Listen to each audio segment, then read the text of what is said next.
Bismillahirrahmanirrahim. Rabbi shrah sadri wa yassir li amri wahlul 'uqdatam min lisani yafqahu qawli. Assalamualaikum everyone and welcome to Notes from Noraini Abdul Wahab. Welcome to the podcast.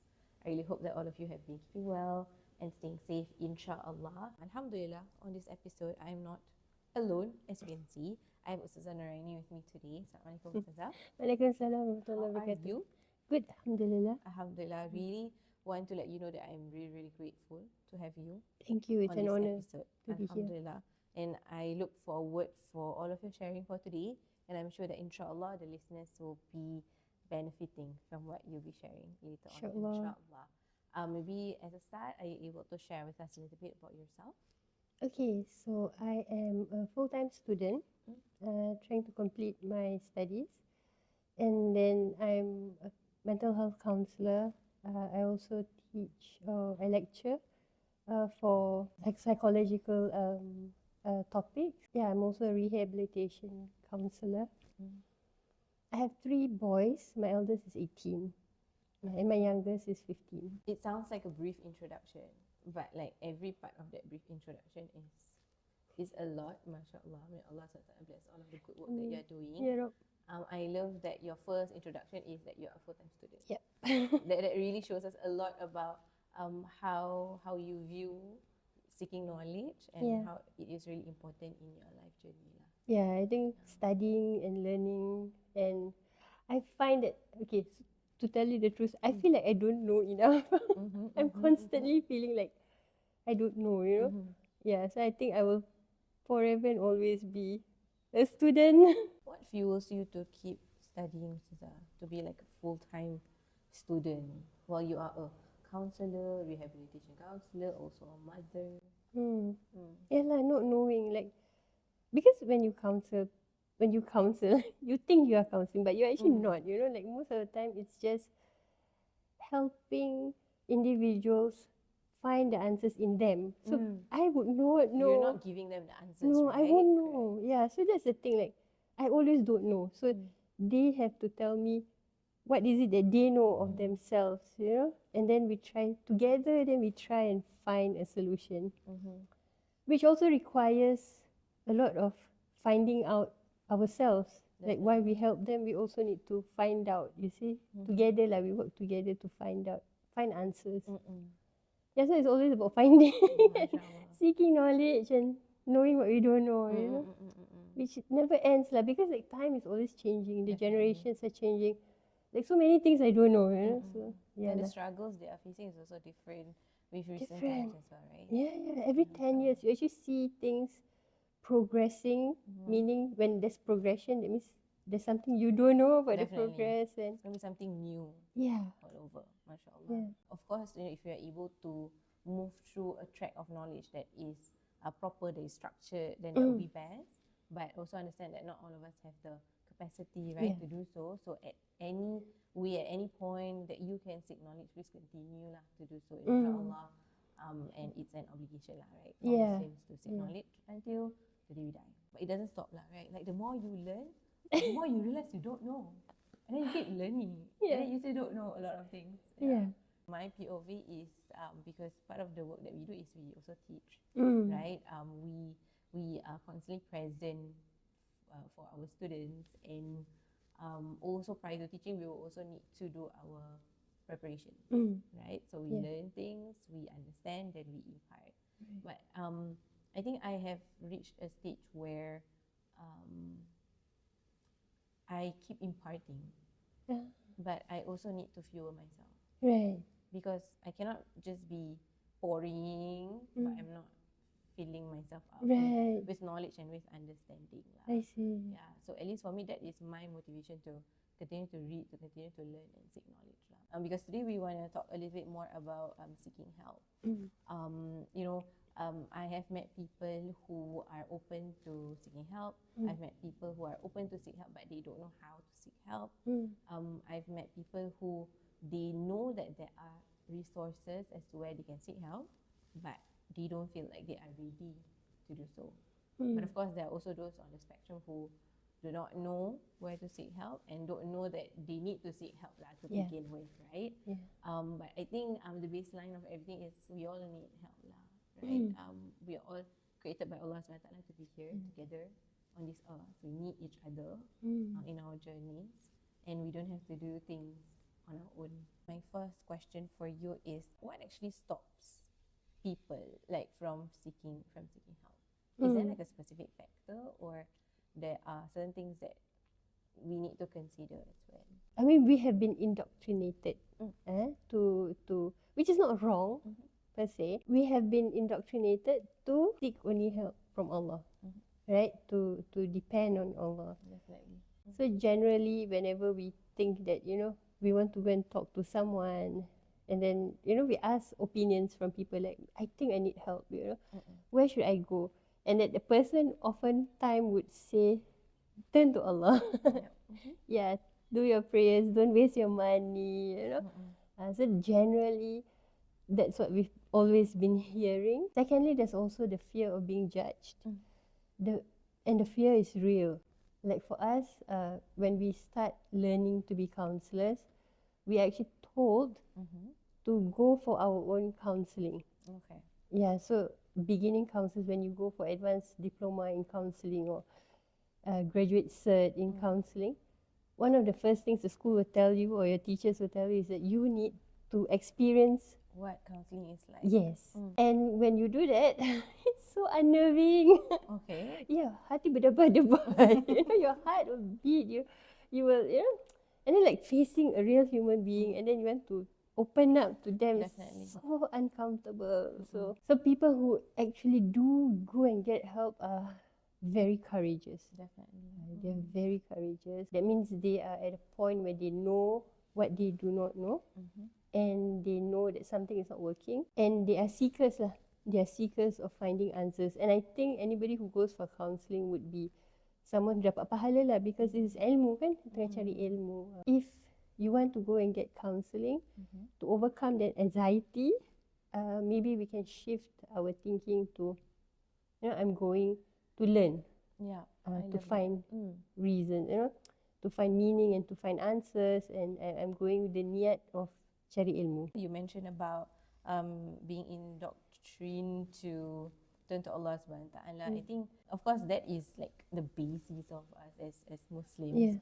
But maybe the way we view Allah's help is just like, it's narrow. Macam I turn to Allah for help, then it's just me and Allah. But I don't consider the fact that Allah opens the people's hearts to help us. Allah showing us, the different ways, different paths, different directions to get help, the help that we need with the struggles that we are going through now. Right. So you mentioned that was really beautiful, the fear of being judged. I think it's something that a lot of us struggle with as well. Like if I go to seek help, if I go for counselling, for example, then will there be a certain view of who I am as a person? But I really love that you mentioned about shifting our perspective, that seeking help is also a means of seeking knowledge to learn more about ourselves. Then when we know ourselves better, we can help ourselves better, right? Then probably if you can also share with us benefits when it comes to reaching out and seeking help. Yeah, I think that would be useful for those who are like 50-50, they're not sure if they should like seek help or not. As students of knowledge, because we were Islamic students first, right? Talibul Alim. So in Talibul Alim, what I learned from my teachers is the importance of something called suhbah. So suhbah, like the Sahaba, when they were following Rasulullah SAW, they needed to keep close contact. So it does not mean befriend, but it means that you feel the sense of support. Our teachers taught us that you need to have a suhbah with your teachers, or with your peers at least. If you don't have a sheikh, you don't have a teacher, then you need friends or peers who are supportive, who follows the Sharia and all that. When you have this suhbah, on top of the pahala of companionship and following the sunnah of Rasulullah SAW, you also learn through the person's experience. So when you seek help, you benefit not only by finding answers or seeking answers or asking questions, but you also benefit from another person's life journey. To me, that's the most powerful lah. In the early 2010 and so, the only place we knew was Family Service Centre. Yeah, so it's a person of another race, another religion. Then kita macam faham ke tidak? How can they relate to us? Struggles as a Muslim. Yeah, and we have all these questions about fiqh. Like we want to know what we are doing is right or wrong. Is Allah pleased with us? I mean, these are our questions that we want answered, right? But Alhamdulillah, because we had to clock 10 hours. Of counselling. Going for counselling. MashaAllah. That has to be clocked. That has to be clocked, yeah. And we needed, to get it signed. What I gained from that was a whole different school of thought, like different ways of coping with stress. She's a social worker, not a counsellor. So even a social worker can help you, you see. She went through with me something called reality and choice therapy. Oh, okay. Yeah, so within the 10 sessions, she taught me skills. She asked me questions and she taught me how to ask myself these questions. She taught me self-care, which is very unfamiliar to me. In 2010, I didn't know what was self-care. One of the first questions she asked was, what makes you happy? Oh. And I was like, a question we don't ask ourselves, right? On a day-to-day basis. Like, right. And we have been indoctrinated again. Like happiness is secondary. Yeah. The first thing is worship. Yeah. So when she asked me that question, I was like, it took me a long time. She said, "Nevermind, take your time to think." So I think. No, the answer. She gave me that as a homework. Then she asked me to write down 10 things. 10 things, which is a lot. For somebody who didn't think about happiness. That got me to thinking what is self-care, Then when I spoke to my friends, like asking them, what is this question? And that was when I learned about daruriyatul kham. That was when I learned that, in Islam we have this thing called muhafazat. Like you have to take care of yourself. You have to take care of your health, your relationship with God, your ilmu and things like that. Baru, that was when I learned. So I stumbled on daruriyatul khamas and muhafazat while being counselled with a non-Muslim. Which is so pelik kan? Beautiful. Tak ada kena-mengena. Yeah. But Allah gives answers just because you are seeking. Yes. So He opened doors that was not open before. Just because you made the effort. You learn that part of that caring for the self, caring for the world, all of these things are already embedded in our Islamic teachings, right? Yeah. Subhanallah. And that got me thinking to this thing where, every Hari Raya Haji, we learn about, the process of Hajj and how Sayyidatina Hajar ran from Safa and Marwa, right? And we were only thinking like, okay, this is a ritual and a rite. And then it occurred to me, while she was running between Safa and Marwa, what she sought was not at Safa and Marwa or in between Safa and Marwa. But the beautiful thing was, because of her effort, Allah gave her from a different place. Yeah. So it's not at the places that she was running. going back and forth. Yeah, MashaAllah lah kan. So again, it's about that lah. It's about you do the effort and Allah will give you from a place you tak terfikir, you don't think about. MashaAllah. A lot of things align, like you suddenly can connect the dots. Yeah. And the way you view your own faith, the way you view Islam is also different. Yeah, kan, right? MashaAllah. From a different perspective, from a different lens. Like when you seek, Allah will give you, but not from you where you think you will get it. You will get it. Which is also why we all say that, like kita dah salat tahajud, kita dah doa kan, tapi tak dapat apa yang kita nak kan. Maybe it's because what we want, we think we want is this, but what Allah has given us from other doors, and because we are so focused on this kan. So if she had just been focusing between Safa and Marwa, she wouldn't, I don't know, maybe she wouldn't be so appreciative of the water coming from her son. Because what she was looking for was people, definitely, to help her kan. But so there wasn't any people going. But instead Allah gave Zamzam, kan. So it's the whole idea of understanding your purpose in seeking that help, right? And going back to the intentions of why you are seeking that help. And of course, realizing that our reliance upon Allah subhanahu wa ta'ala is not just on the matter that I'm seeking help with, but knowing that Allah is the one who regulates all of our affairs. And He does not only regulate just that affair that you are struggling with, but He regulates your entire affair. He gives you what you need. Definitely. And from that water, then He sent people. Yes. So she got both. MashaAllah. Subhanallah. And that water is still benefiting a lot of people Until today, kan, So MashaAllah. not only needing her needs, meeting her needs, but now we're saying it's meeting the needs of the ummah. Yes, until today. Subhanallah. Subhanallah. Beautiful, beautiful indeed.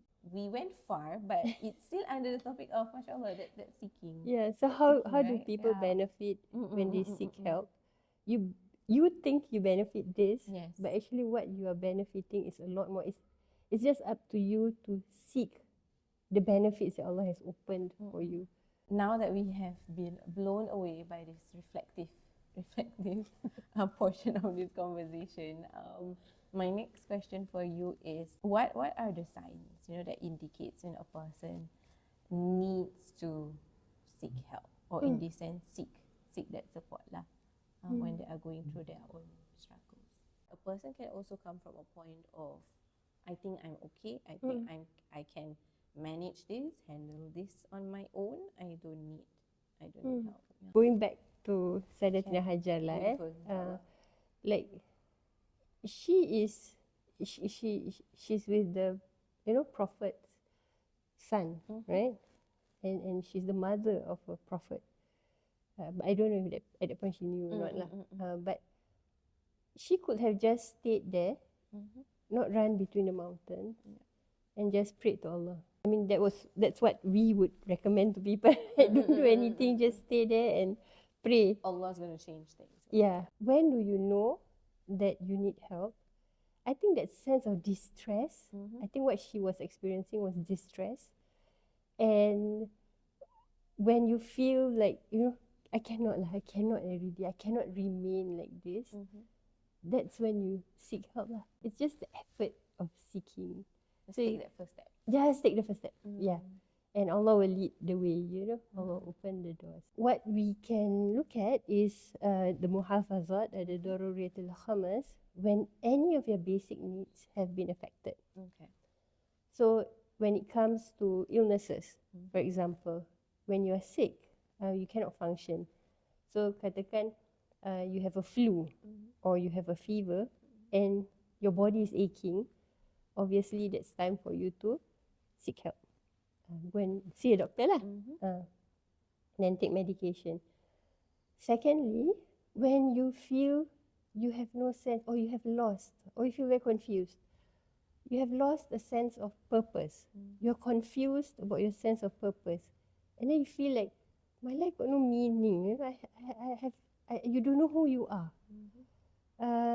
Or when you feel like you have lost your self-esteem or your self-worth, you find yourself obsessing, you find yourself confused, kan?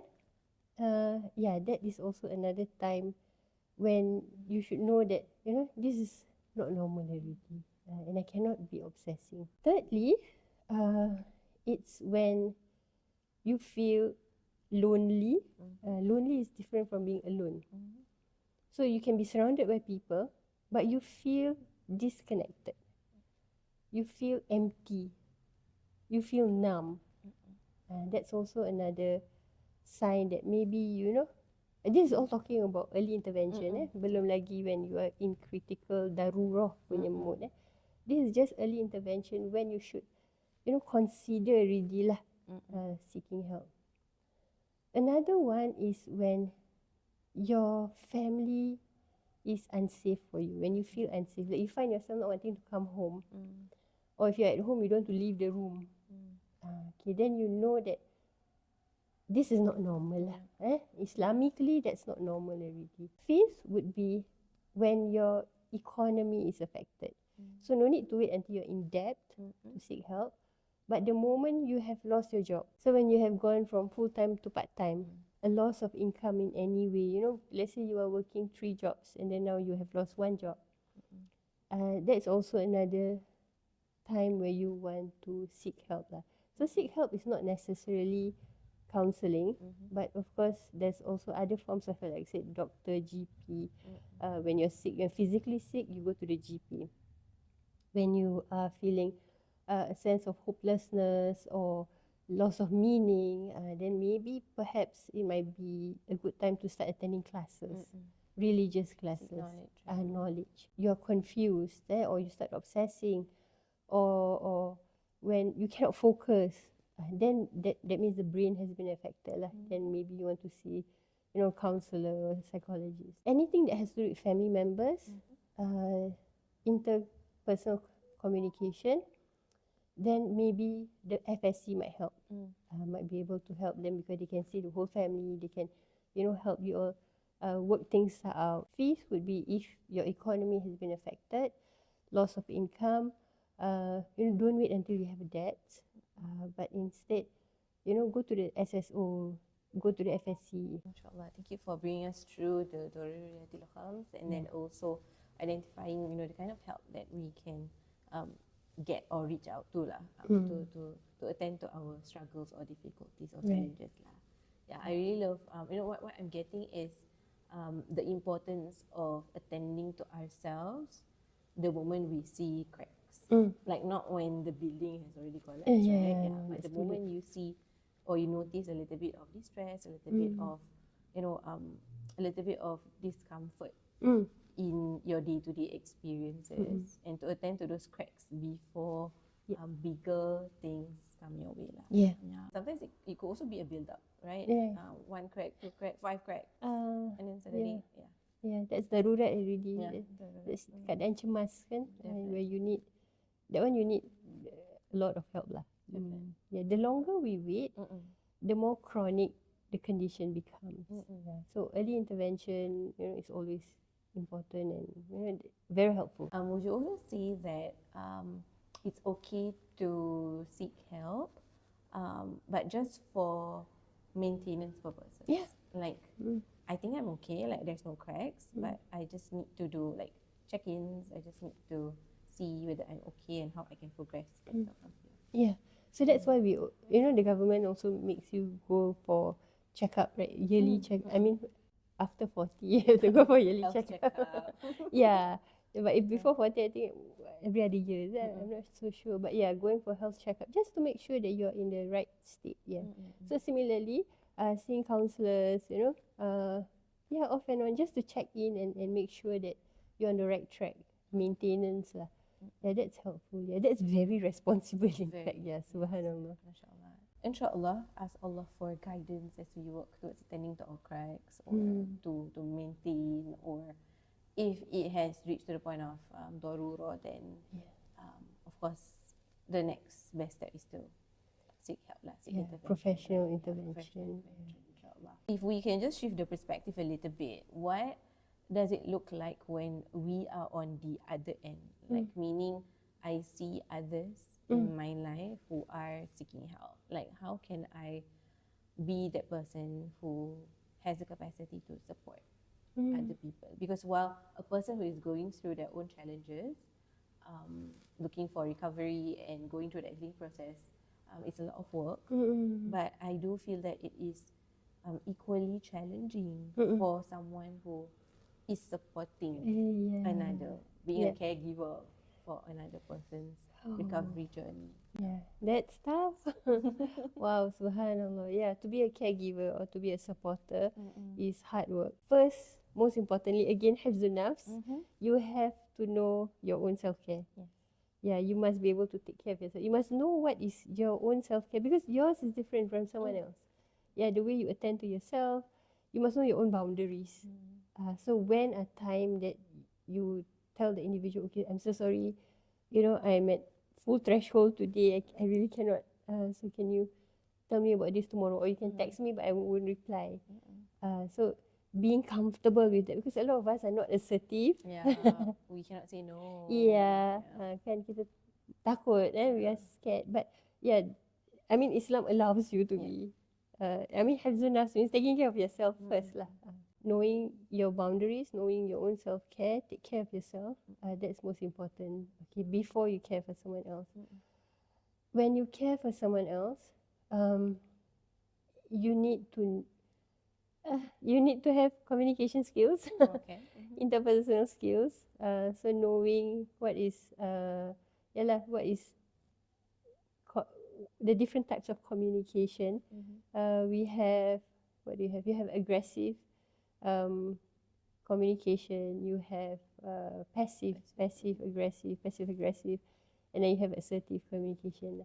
So when you are supporting somebody who is vulnerable, who has been wounded already, person who is trying to recover, you must know how to speak nicely lah. So that's use the right words, right tone, the right time. Right, and there's something actually called recovery language. So anybody who is a supporter needs to know something called recovery language. What are the words you can use? What are the words you cannot use? Firstly, what is most important is you take care of your own self. We do see a lot of caregivers, supporters, putting others first, right, before themselves. But how are we able to properly support others if we're not taking care of ourselves? Right? So again, we come back to the muhafazat, the daruriyatul khamas, which is where ibadat is separate from muamalat.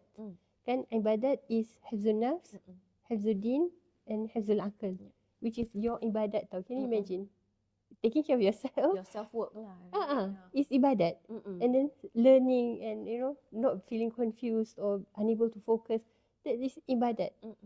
And then you can take care of somebody else. When you're okay, then you can take care of somebody else. Baru you talk about muamalat, your relationship with family, then your work and your job. So coming back to that. So if you want to be a supporter, you must know how to take care of yourself first. And then when you're okay, you have the capacity to welcome, you have the threshold to be open to people, and then you can support somebody else lah. And then you are in that mood, like whatever they say you can accept. So they can regulate the emotions in your presence. So they can cry, they can get angry, they can be scared, and you will not be triggered by it.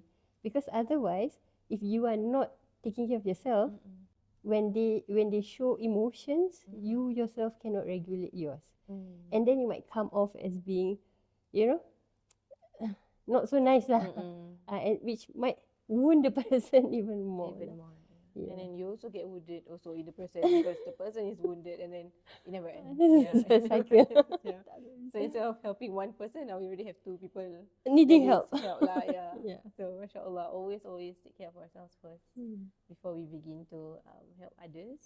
But we also empathize those who do not have that that space or that capacity to put themselves first because of the caregiving that they need to attend to. But it's also trying to find little pockets of time, right? Little things that they can do for themselves in the process. People cannot be caregiving all day. Tak boleh. Especially that's why mothers burn out. That's why you have abuse happening at home, because sometimes it's not even intentional because they're so tired. And you cannot expect the person to be perfect and happy all the time. Can have everything in place and can hold themselves together all the time. Cannot, So they need rest. But this is something our society also don't understand these days. Like in the past, mothers had a lot of help, right? Like you have in the very much past, in the time of the Prophet ﷺ, we had tribes, to take care of the kids.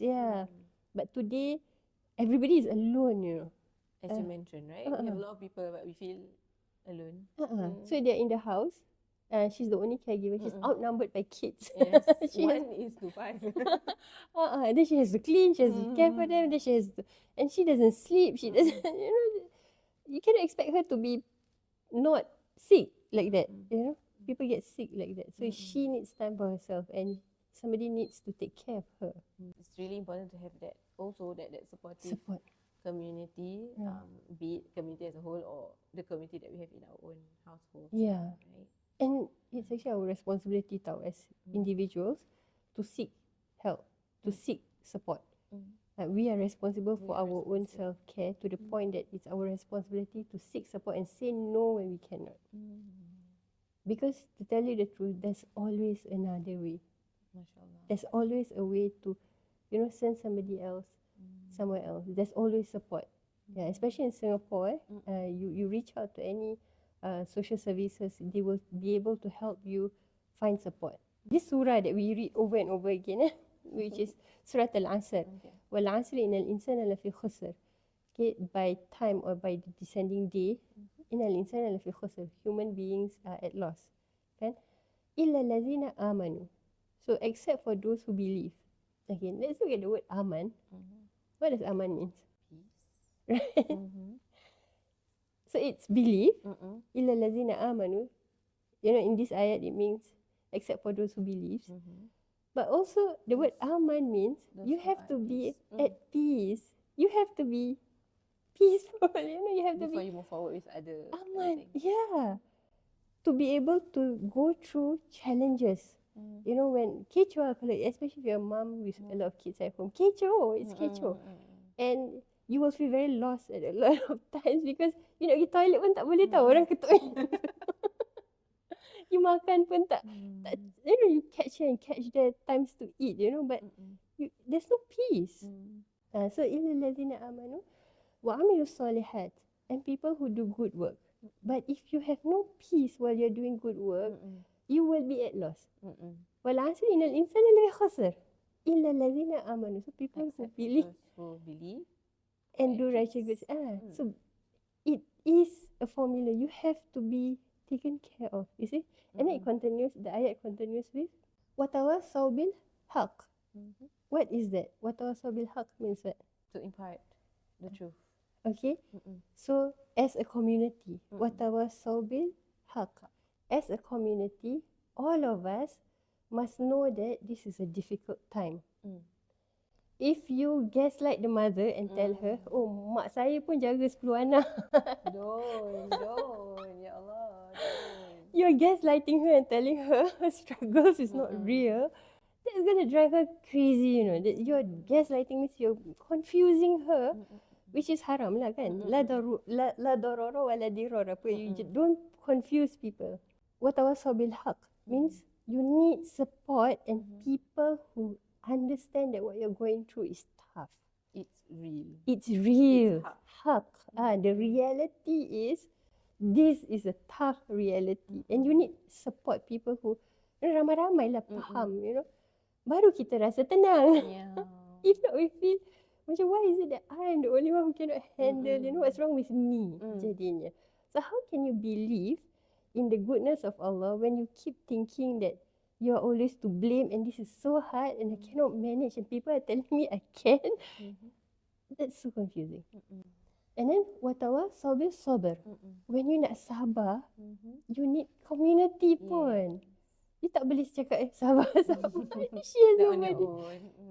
That doesn't work. Yeah, so seeking support is actually our responsibility because Allah already states in the Quran. Yeah, so Allah A'lam. MashaAllah, really, really beautiful. Thank you for walking us through Surah Al-Asr. I'm sure that it gives us a whole new perspective about this surah and to also see from the lens of seeking help and what we are doing, hopefully consciously as a community member to support others and to also get that support from the people around us, insyaAllah. Really hope that those who are tuning in will find benefit from all that which you have shared, insyaAllah.